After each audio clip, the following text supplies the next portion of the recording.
aku akan menjelaskan kembali materi yang telah dipelajari oleh Bu Karti, mata pelajaran dasar program keahlian. Nah, ada 4 materi yang akan dipelajari kembali atau dijelaskan oleh aku. Nah, materi ini level 1. Nah, ada 4 materi. Yang pertama itu mengenal jenis jaringan, yang kedua membuat jaringan LAN, yang ketiga merakit komputer, yang keempat mengenal komponen komputer. Apa saja sih jenis jaringan? Nah, jenis jaringan itu ada 4. Yang pertama ada WAN, Wide Area Network, yang mencakup jangkauan yang sangat luas antar benua, bisa sampai antar benua, kota, negara. Nah, yang kedua ada Metropolitan Area Network, jaringan yang mencakup suatu kota, jaraknya hingga 50 km. Yang ketiga ada LAN, Local Area Network, jaringan yang mencakup area terbatas seperti rumah atau kantor, jaraknya 1-100 meter. Nah, yang keempat ada Personal Area Network, jaringan yang mencakup meteran saja, 1-4 meter atau 1-6 meter. Jaringan komputer dapat diklasifikasikan berdasarkan faktor geografik dan media transmisi. WAN menggunakan FO atau fiber optic, MAN menggunakan FO juga atau fiber optic, LAN menggunakan UTP, PAN menggunakan nirkabel atau wireless. Mengenal kabel sebelumnya, apakah kalian tahu apa itu UTP ataupun FO ataupun wireless? Nah, di sini aku akan menjelaskan. UTP atau kabel UTP Universal Twisted Pair adalah jenis kabel yang digunakan pada komputer. Kabel ini menggunakan konduktor tembaga untuk mentransmisikan data dalam bentuk sinyal listrik. Kalau fiber optic adalah kabel yang mentransmisikan data menggunakan sinyal cahaya melalui zat kaca atau plastik yang sangat tipis. Teknologi ini menawarkan kecepatan transmisi data yang sangat tinggi dan jarak yang lebih jauh dibandingkan kabel tembaga yang konvensional. Fiber optik juga ada 5 bagian dalam kabelnya. Yang pertama ada core atau zat kaca, yang keduanya ada cladding, yang ketiganya ada coating, yang keempatnya ada stage member, yang kelimanya ada water jacket ataupun, nah ini yang biru atau jaket terluar ya, bagian terluarnya. Wireless atau nirkabel adalah teknologi komunikasi yang memungkinkan transfer data atau koneksi antar perangkat tanpa menggunakan kabel fisik, melainkan melalui gelombang elektromagnetik seperti gelombang radio. Nah, contohnya seperti Wi-Fi, Bluetooth, dan lain-lain. Adapun jenis pengkabelan yang dipelajari itu ada 2, ada cross dan straight. Nah, ini yang digambarkan olehku. Yang pertama itu ada cross. Nah, susunan warnanya yang ujung 1, nah ujung seperti ini, ujung 1 dan ujung 2. Nah, ujung 1 ini yaitu ada putih orange, putih hijau, biru, putih biru, hijau, putih coklat. Yang di ujung keduanya putih hijau, putih orange, biru, putih biru, orange, putih coklat. Kabel cross adalah jenis kabel UTP yang memiliki susunan warna yang berbeda atau bersilang di antara ujung konektor RJ45. Nah, ini RJ45. Disebut dengan cross karena silang crossover. Nah, karena ini bersilang ya, jadi warnanya itu berbeda-beda. Jadi beda tempatnya. Pin yang berfungsi sebagai pengirim, ujung sini transmit atau TX, dan ujung lainnya penerima atau receiver atau RX, dan sebaliknya. Kabel ini menghubungkan dua perangkat komputer yang sama tanpa melalui perangkat perantara seperti switch atau router. Nah, ini tuh nanti tuh ujung ini misalkan ke situ buat pengiriman. Nah, ujung sininya buat menerima dengan menerima, pengirim dengan pengirim, colokannya begitu. Kalau jenis pengkabelan straight, susunan warnanya itu ada putih orange, putih hijau, biru, putih biru, hijau, putih coklat. Nah, aku bikinnya yang straight karena yang cross itu belum dibuatkan, belum prakteknya. Nah, ini udah dipraktekkan ya. Nanti aku setelah ini bakal ada video pembuatannya. Simak video setelah ini.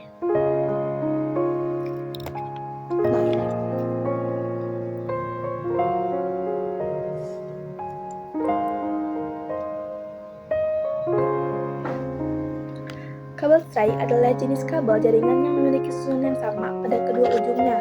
Nah, ini sama ya warnanya. Ini sama. Tuh, bisa lihat jelas. Kabel ini digunakan untuk menghubungkan kedua perangkat yang berbeda jenis dalam jaringan, seperti komputer ke switch atau router ke switch.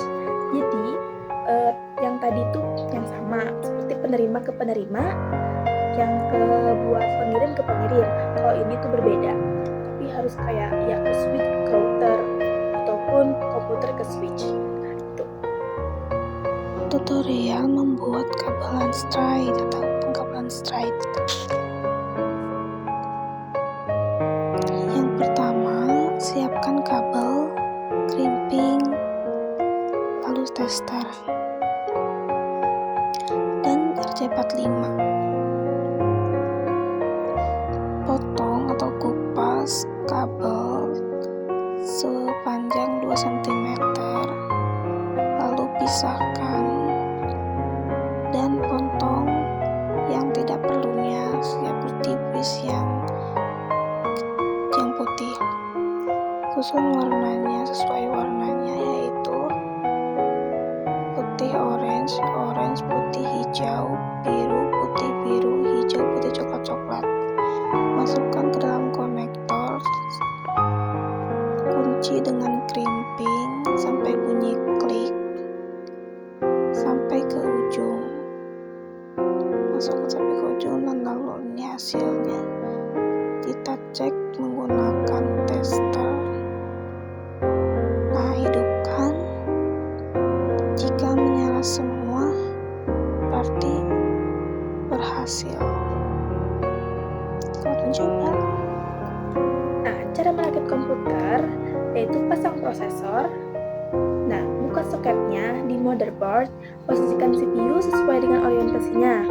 Pasang pendingin CPU atau heatsink yang berupa seperti kipas ataupun ada beberapa lainnya ke CPU yang sudah terpasang. Nah, pasang memori atau RAM, tekan modul RAM ke slot di motherboard sampai terdengar bunyi klik.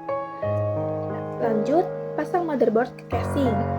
Pasang standoff di casing, lalu letakkan motherboard ke posisi yang sesuai dengan standoff tersebut. Kemudian, kencangkan dengan sekrup. Pasangkan kartu grafis atau GPU, atau itu juga opsional biasanya. Selain itu juga ada yang namanya apa ya? Tuh lupa lagi.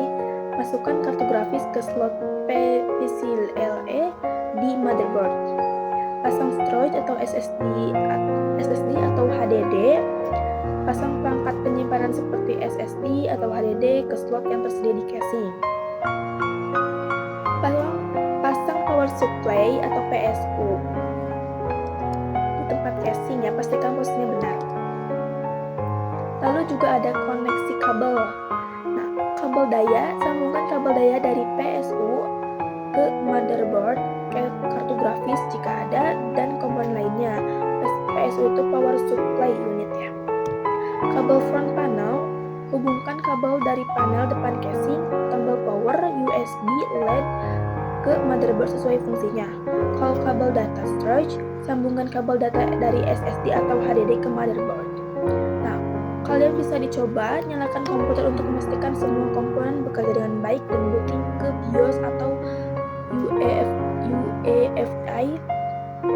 Lalu instalisasi sistem operasi. Buat drive instalisasi USB untuk sistem operasi pilihan kalian, misalnya Windows, dan gunakan untuk menginstal OS ke komputer. Lalu install juga driver. Setelah OS terinstall, pastikan pembaruan dari situs web juga produsen untuk sesuai dengan Windows kalian ya. Lalu ada perbedaan SSD dan HDD. Nah, kedua jenis penyimpanan ini dipasangkan di drive di dalam casing CPU dan terhubung ke motherboard melalui kabel data, biasanya kabel SATA dan kabel daya. Kalau HDD menggunakan piringan magnetik yang berputar untuk menyimpan data. SSD menggunakan memory flash yang membuat jauh lebih cepat dan tidak memiliki bagian yang bergerak. Nah, SSD itu meskipun agak sedikit RAM-nya, tapi ini cepat. Kalau SSD itu meskipun luas penyimpanannya, namun lambat karena ya gitu. Nah, mengenal komponen komputer yang pertama ada motherboard. Ini adalah gambarnya. Motherboard adalah komponen komputer yang paling utama karena berisi sistem BIOS, chipset, soket prosesor, soket memori, soket kartu grafis, dan berbagai soket tambahan. Fungsi dari motherboard sendiri adalah untuk menghubungkan semua komponen yang dibutuhkan dalam sebuah komputer, dan motherboard ini adalah papan sirkuit bagi semua komponen komputer. Yang kedua ada CPU atau prosesor. Berfungsi untuk otak sentral dari semua komputer. Prosesor ini adalah komponen komputer yang mengerjakan semua perintah yang sudah terprogram dan disimpan dalam bentuk hard disk. Nah, itu adalah contoh gambarnya. Yang ketiga ada hard disk atau HDD.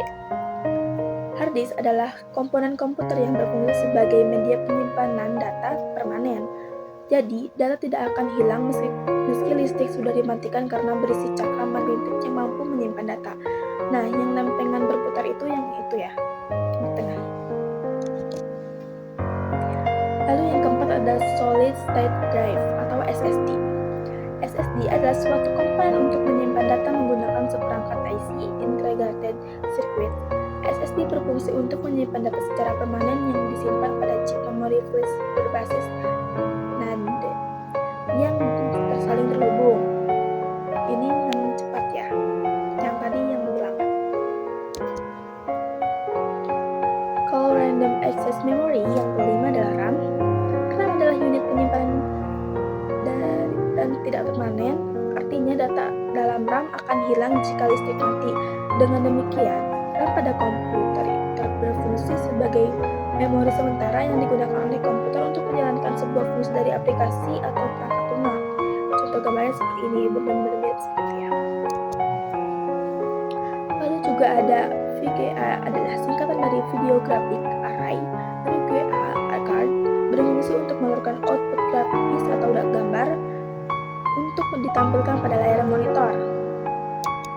Nah, di sini ada sound card. Sound card adalah komponen komputer yang mendekode data-data digital menjadi sinyal suara. Dengan penemuan sound card ini, maka pengembangan dunia multimedia pada komputer menjadi semakin luas. Nah, yang kedelapan ada keyboard. Keyboard yang untuk mengetik. Keyboard adalah papan ketik yang berisi semua model huruf, angka, karakter, dan tanda baca. Keyboard ini menjadi sarana bagi pengguna komputer untuk memasukkan berbagai data ke dalam komputer. Nah, biasanya di sini itu adalah nomor. Nah, di sini ada beberapa dan di sini juga nomor dan tanda baca lainnya. Seperti karakter lain juga ada. Nah, ada mouse. Mouse adalah alat pointer untuk mengakses melalui layar komputer. Dengan keadaan mouse, maka penggunaan komputer menjadi lebih interaktif dan lebih mudah untuk mengoperasikan komputer. Nah, menggunakan mouse ini, untuk menjalankan kursor ini ya, jadi lebih mudah. Kalau monitor, yang disebut adalah monitor. Monitor adalah komponen komputer yang menampilkan gambar grafis hasil output dari VGA card yang tadi. Monitor membuat kita bisa melihat segala hal yang ada dalam komputer. Nah, di sini adalah contoh monitornya. Nah, ada printer. Printer adalah alat untuk mencetak data dalam komputer ke dalam media kertas. Printer ini yang menggunakan sistem dot matrix, tinta, dan laserjet. Nah, di sini ada kertasnya biasanya, lalu dikeluarkan di sini dan di sisi kanan atau sisi kiri ya kalau nggak salah, di situ kita bisa memasukkan tintanya. Ada cara-caranya lah.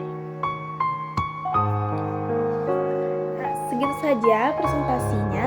Terima kasih. Wassalamualaikum warahmatullahi wabarakatuh. Maaf banyak kekurangannya. Di sini presentasinya cukup kurang baik.